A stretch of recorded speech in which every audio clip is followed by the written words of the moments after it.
Welcome back to Data Breach Monitoring and Early Detection in Government, sponsored by RSA and Carahsoft on federalnewsradio.com and 1500 AM. I'm your host, Jason Fornicola, and my guest is Peter Tran, General Manager and Senior Director of RSA's Worldwide Advanced Cyber Defense Practice.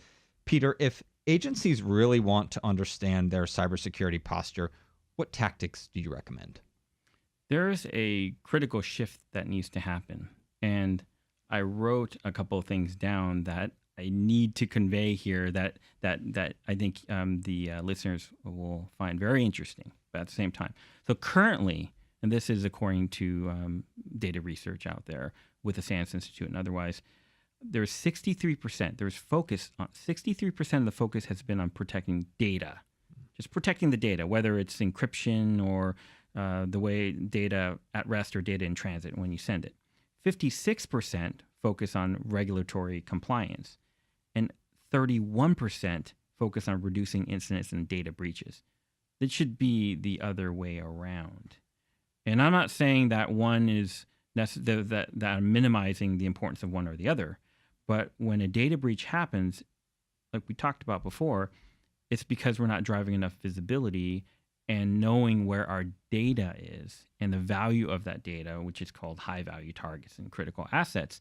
So if you focus, let's just say for argument, we flip that on its head and we say 63% should be on incidents and data breaches. Mm-hmm. If you're driving visibility, you're going to address both the data protection aspect of it and your regulatory and policy and compliance aspect of it by default.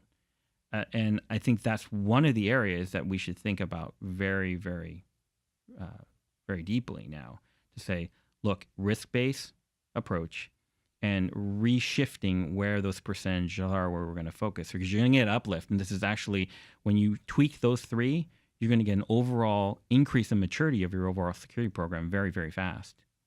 In the beginning, we talked about after a breach happens, there are a lot of questions that may be easy to ask but hard to answer. If we're able to answer those questions more quickly and more fully at the time that we learn about the breach, how will that allow agencies to prevent or mitigate these future attacks? That addresses the dwell time, minimizing the dwell time so that you can detect the pre-weaponized attacks, so the attacks before they manifest, essentially. And in what's called the cyber kill chain, and this is using conventional DoD battle analysis, of when you have reconnaissance to weaponize to all the way to act on objective, meaning I'm going to execute something.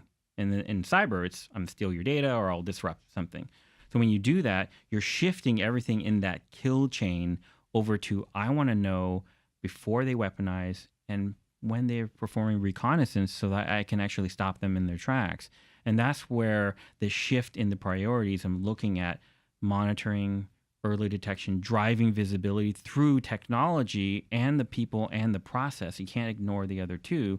And for so long, generally, we've been a culture of procurement, security by procurement. Mm-hmm. Hurry up and buy the tech, deploy it, get the lights going, but now what? I've got tons of data I don't know what to do with. And what is it telling me? And that's where we're shifting. The good news is that we're moving that direction pretty quickly now. To your point, when you talk about shifting priorities and maybe moving things around a little bit, do you get the sense that your government customers recognize that and are working toward that? I do. In my day-to-day, I'm in the field a lot. Mm-hmm. I do get a sense that we are aggressively moving together in that direction. And it's a partnership. And the federal government is loosening and being more agile around what they need to do with the public-private sector partnerships to do that. So that is very promising. And taking a glimpse into the future there's tons of innovation happening. Tons of innovation around artificial intelligence or AI, mm-hmm. machine learning, the ability to take data, learn from it, and give you and I, if we're the operators, actionable decision authority to make based on that command. And so you can act much quicker. When you do look into the future and you kind of check out your crystal ball, what is it that you see that gives you hope, reason to be optimistic? My crystal ball is on fire all the time, Jason. But when I look at it for that brief period of time, it's the efforts that we're both taking as partners, both innovating from technology, moving out of perimeter-based, on-premise data centers, and embracing the cloud and how agile it is, and be able to see more with that technology. And early adoption of that gives me great hope.